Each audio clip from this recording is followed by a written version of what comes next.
Cogolese Sards, Ilonggo, nag-star sa Bacolod City, Negros Occidental, pero tubong Iloilo, full-blooded Ilonggo. So in today's video, mapaship kita sa aton na baligya akalo nga vintage hat via bidding.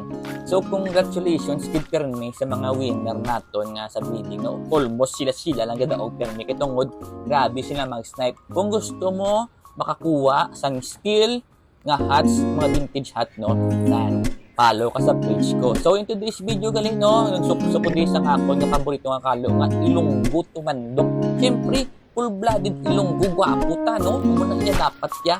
Okay, so nga, hindi nga kalo nga G-Packers na kuha na lang sa amon nga presyo for only pesos only. Nagangaton nga Cowboys for only 1,000 pesos only. So, kung gusto mo ni makakuha sa mga amo na mga steel ng mga produkto, like and follow ka sa page ko.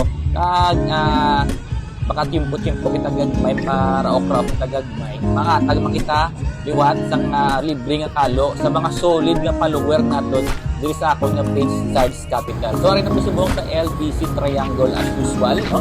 Kami ng serbisyo publiko, nakita kita maayo. Naanta mo dis lang small kilo blocks, no?